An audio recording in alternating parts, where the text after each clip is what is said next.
El Señor mismo, Él nos dice en el Evangelio, está recogido en los sinópticos. Este año nosotros no hemos visto, por haber correspondido a otras fechas de lecturas propias, estos pasajes que continúan a ese conocido pasaje del joven rico. Conocen ustedes la historia, se acerca un personaje, en algunos sinópticos se le llama joven, que se acerca a Jesús y le dice: Maestro, ¿qué tengo que hacer para alcanzar la vida eterna?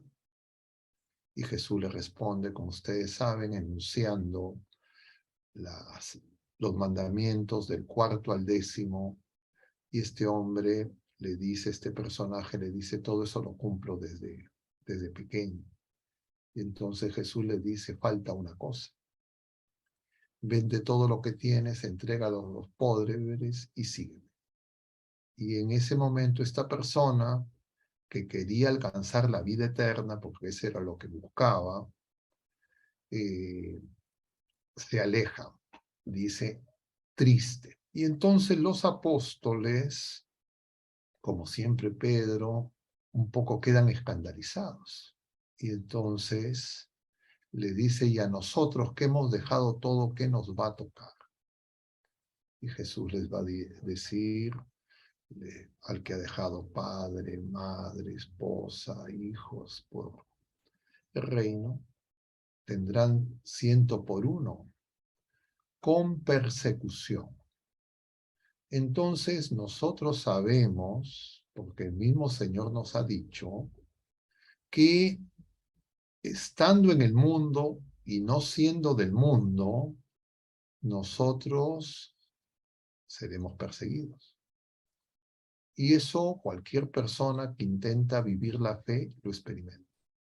Claro, las persecuciones tienen distintos matices, a veces las ironías, a veces las burlas, a veces regaños, a veces algunos epítetos, ¿no? Que cucufata, cucufato, que tanto estás en estas cosas. Distintas formas, creo que todos tenemos alguna experiencia sobre eso. Esa es la persecución, diríamos, cercana, no es la persecución, entre comillas, violenta, agresiva. Y eso empieza en Cristo mismo. Jesucristo, Dios y hombre verdadero, el Mesías esperado, como dice San Juan en el capítulo 1 del Evangelio, vino a los suyos y los suyos no lo recibieron. Fue una alianza de los sacerdotes, los escribas, los fariseos, las distintas sectas que había en el pueblo de la primera alianza, con los romanos, los que finalmente pactan, se ponen de acuerdo y crucifican al Señor, sin ninguna razón. Y entonces, desde el principio, hubo persecución. Y podríamos mencionar, y creo que vale la pena recordar un poco lo que fueron las persecuciones en los primeros 3 siglos de la Iglesia, donde la Iglesia fue perseguida, fue ilegal. Diríamos, en esas épocas, ser cristiano era un delito desde la ley humana, y muchas veces la pena era pena de muerte, y muchos prefirieron la muerte a traicionar a su fe y a la esperanza. Simplemente por enunciar, para que tengamos una idea de esas persecuciones en los primeros 3 siglos de la Iglesia, cabe mencionar a Esteban, que fue el primer mártir, el protomártir, el diácono Esteban. El mismo Saulo participa, está presente en el momento de la ejecución de Esteban, y el delito, entre comillas, de Esteban es anunciar que ha visto el cielo abierto y al Hijo del Hombre sentado a la derecha y a los ángeles bajar y subir.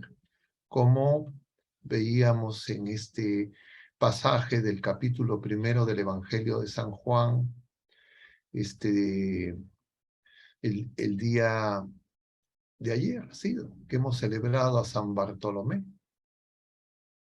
Natanael, si no me equivoco. Y entonces en ese pasaje también el Señor le dice a Natanael, verás cosas mayores, porque te dije que te vi debajo de la higuera, crees, verás cosas mayores. Solo con esa afirmación, Natanael, que era un escriba, un rabí, le dice al Señor lo mismo que dijo Pedro en Cesarea de Filipo. Tú eres el Hijo de Dios, tú eres el Dios de Israel, el Rey de Israel, antes que Pedro, capítulo 1. Y nosotros sabemos que Natanael fue martirizado, fue despellejado. Igual los apóstoles, todos fueron perseguidos.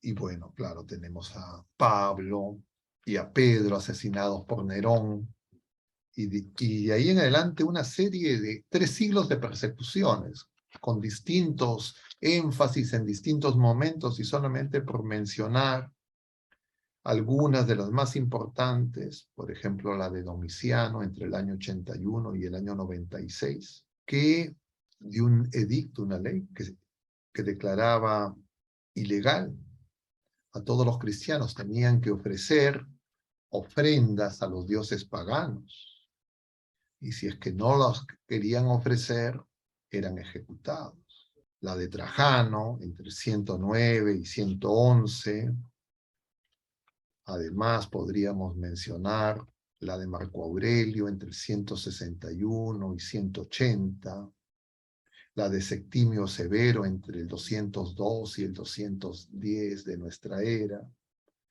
En ese tiempo muere Clemente de Alejandría, martirizado, y escribe pues todo lo terrible que era la cantidad de gente que ofrendaba su vida. Y ese testimonio de los cristianos que preferían morir a ofrecer incienso a los dioses paganos, porque se le pedía que renunciaran a su fe y que para salvar la vida ofrecieran incienso a los dioses paganos. Y ellos preferían morir. Y eso impresionó profundamente a esa cultura romana, pagana, y por eso se surge esa frase, que la sangre de los cristianos es semilla, la sangre de los mártires, perdón, es semilla para nuevos cristianos. Y entonces, en lugar de que la fe disminuyera con la persecución, la fe aumentaba. Más martirio, más fe, más conversiones. Porque era admirable para estas personas y testimonio de la verdad de lo que afirmaban, que preferían la muerte a negar a su Señor. Porque lo que les pedían eran cosas mínimas.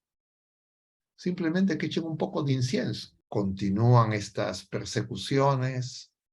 Se pueden mencionar la de Decio. No estoy haciendo una enumeración exhaustiva, solo algunas he registrado. La de Domiciano entre el 256 y 259. La de Diocleciano entre el 303 y el 313, que fue la más dura, la más terrible. Y entonces vemos que efectivamente persecución en los primeros tiempos de la iglesia fue la regla. Los 3 primeros siglos fue así. Entonces, para declararse cristiano había que ser realmente una persona de fe, porque era ilegal, no se podía afirmar públicamente que uno confesaba su fe, y existía el riesgo de que cualquiera te denunciara y que fuera llevado a estos tribunales y ser ejecutado. Y entonces corresponde que nos preguntemos si es que esas persecuciones de los 3 primeros siglos se parecen, son distintas a las persecuciones actuales.